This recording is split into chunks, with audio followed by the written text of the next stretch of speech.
Assalamualaikum warahmatullahi wabarakatuh.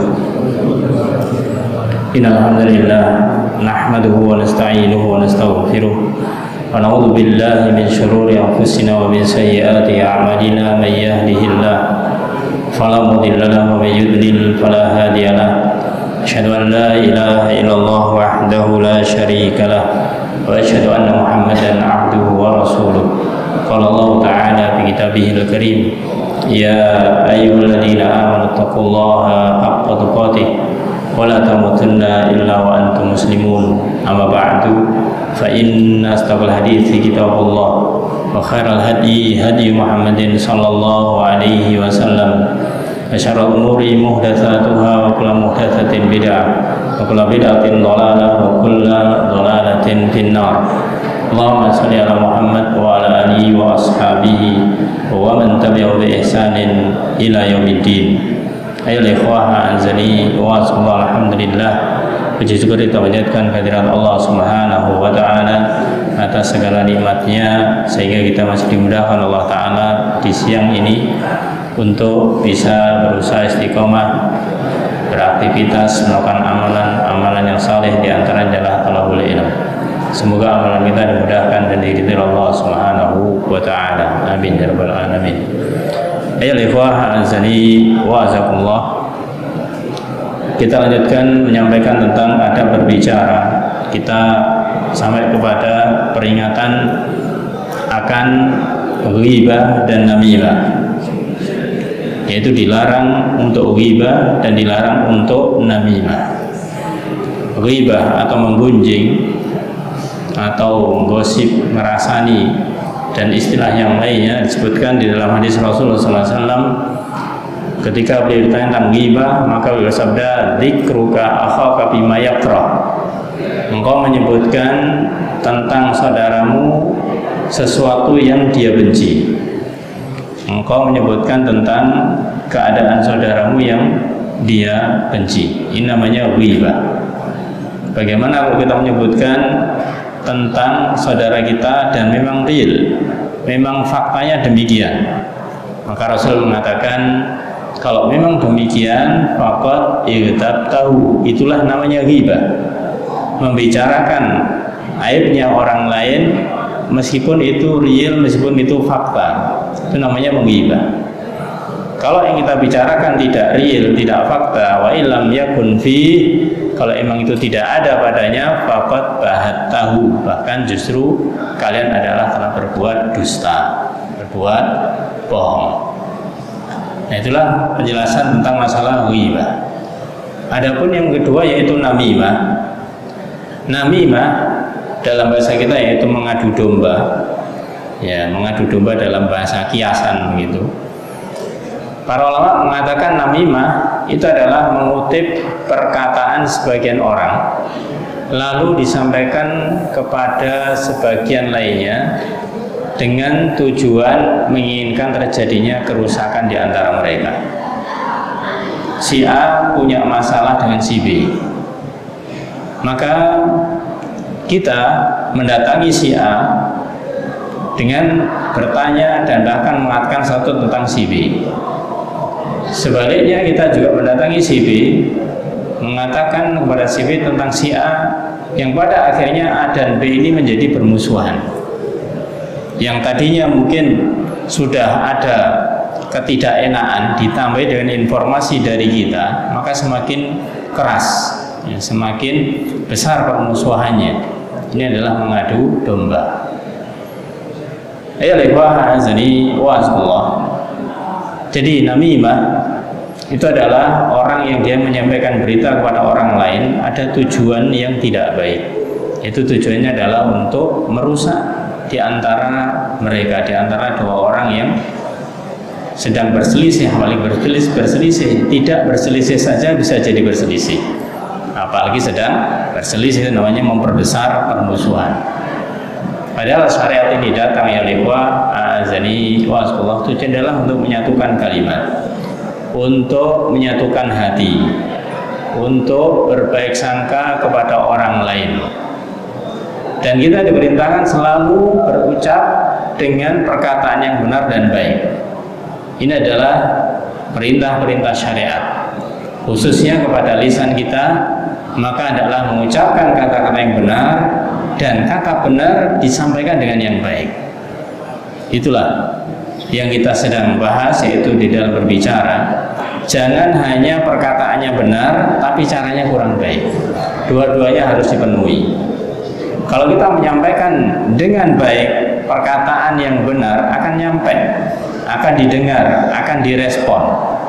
Tapi kalau kita menyampaikan sesuatu yang benar tapi caranya tidak baik, bisa jadi ditolak. Bukan karena kesalahan yang kita sampaikan, tapi caranya yang salah. Maka ini harus diperhatikan. Adapun musuh kita semuanya itu syaitan, berusaha untuk mencerai-beraikan persatuan, memisahkan hati sebagian orang dan sebagian yang lainnya, suudzon, berburuk sangka, dan mengucapkan perbuatan atau mengucapkan ucapan-ucapan yang batil atau buruk.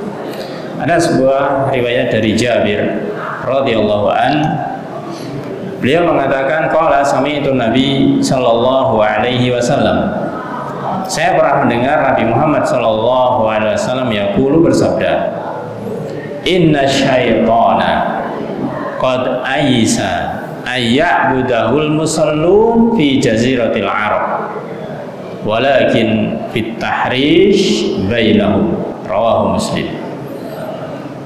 Rasulullah SAW bersabda, inna syaitan, sesungguhnya syaitan itu qad aisa, sungguh telah berputus asa.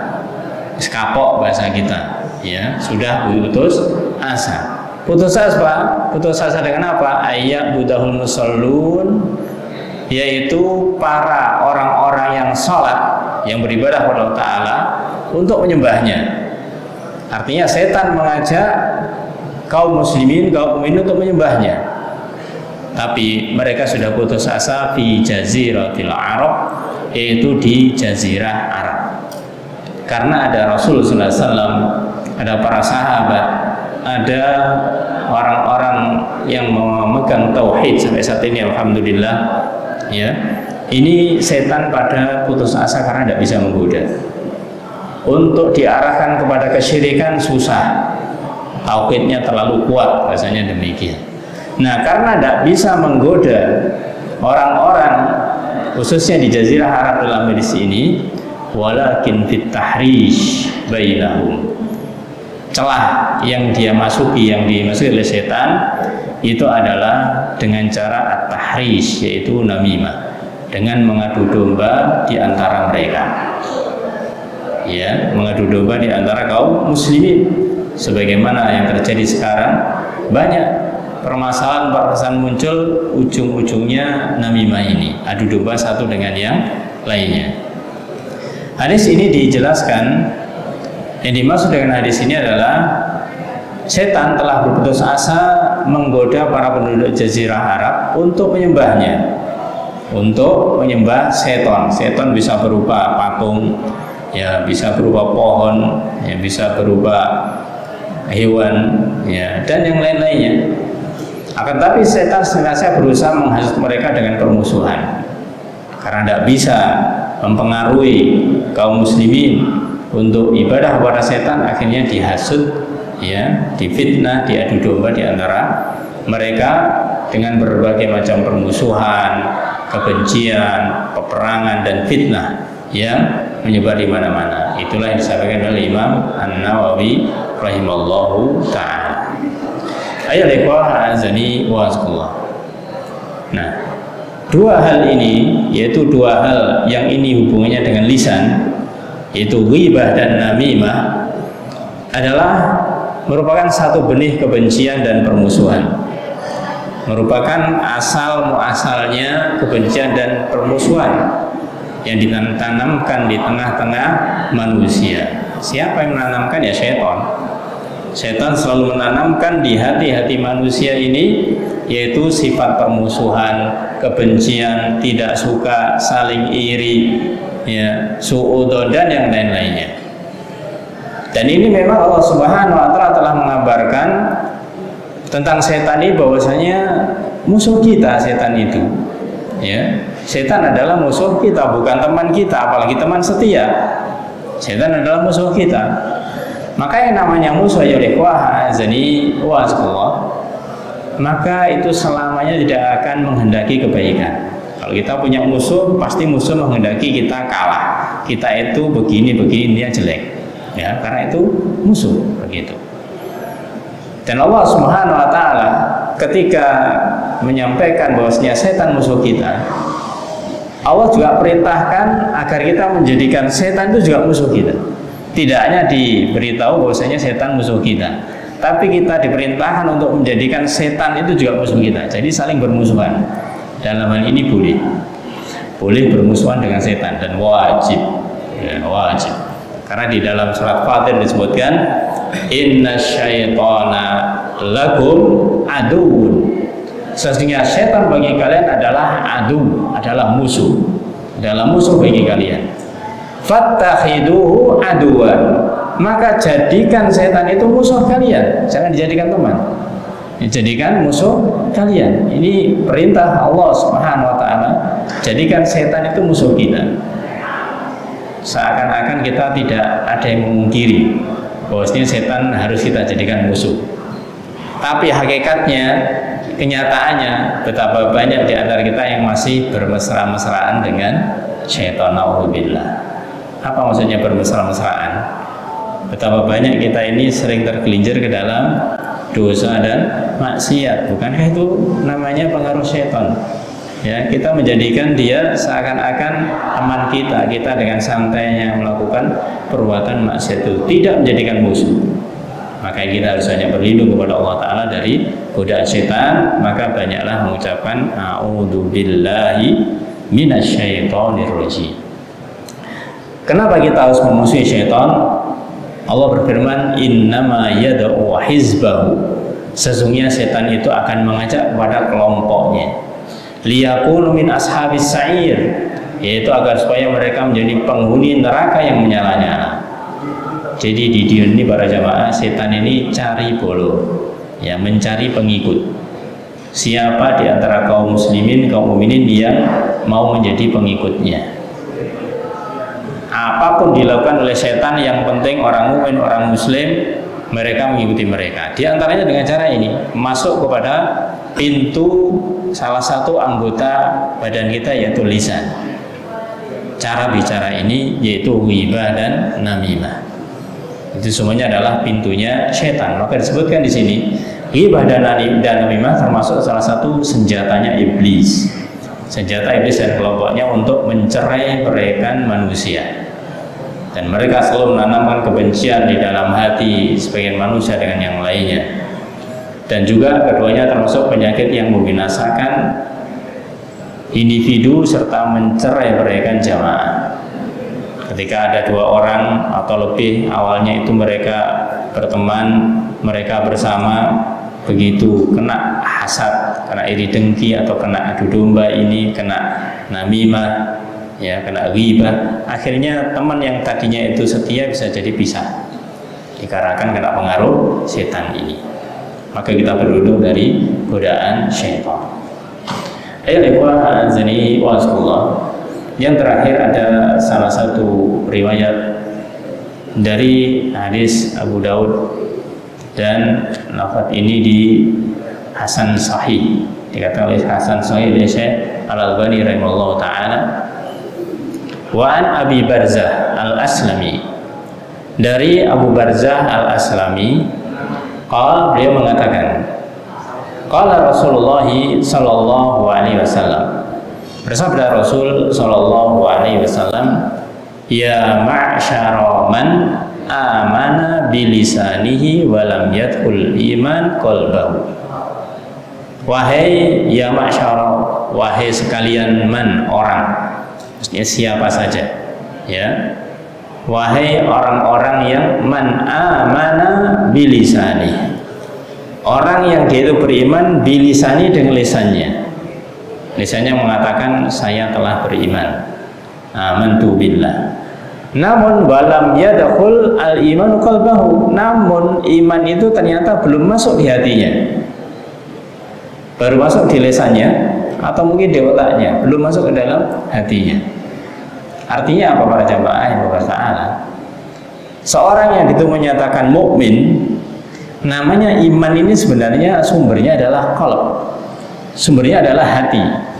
Karena makna iman yaitu i'tiqadun bil qalb, meyakini dengan hati, itulah iman.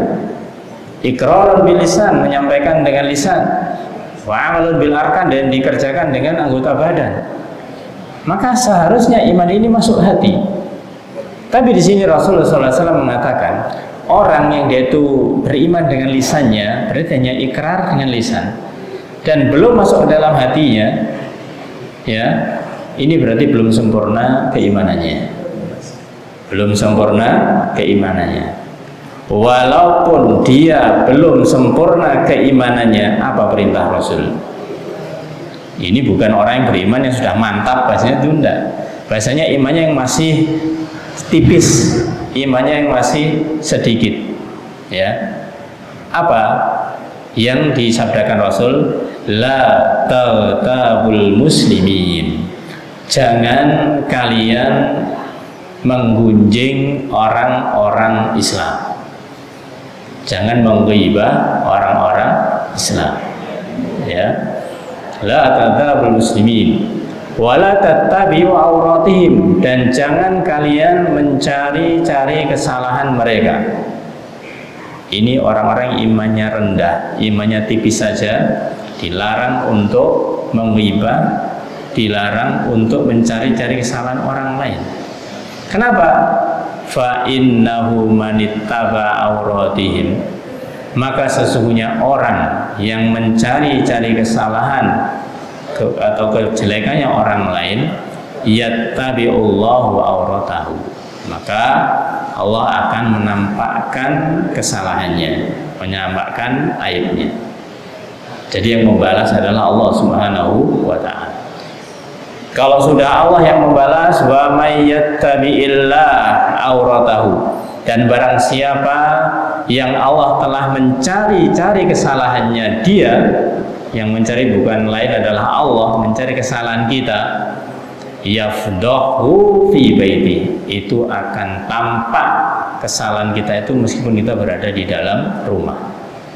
Jadi Allah akan tampakkan kesalahan kita meskipun kita di dalam rumah, tidak ketemu orang, jangankan orang lain, mungkin keluarga kita tidak tahu kita sendirian di dalam kamar, tapi Allah dengan caranya akan menampakkan apa yang kita lakukan di dalam kamar itu. Ketika kita itu suka mencari kesalahan orang lain, menyebarkan aibnya orang lain, maka kita akan terkuat, yaitu aib kita sendiri. Na'udzubillahi min dzalik. Maka yang terakhir ini jamaah Allah Ta'ala menunjukkan bagaimanakah kita itu harus menjaga lisan. Kita harus memiliki rem, ya, harus menahan lisan ini. Untuk bahasa sekarang kepo. Apa kepo? Ya, ingin tahu, fudul bahasanya, ya, ingin tahu segala hal, ingin diketahui.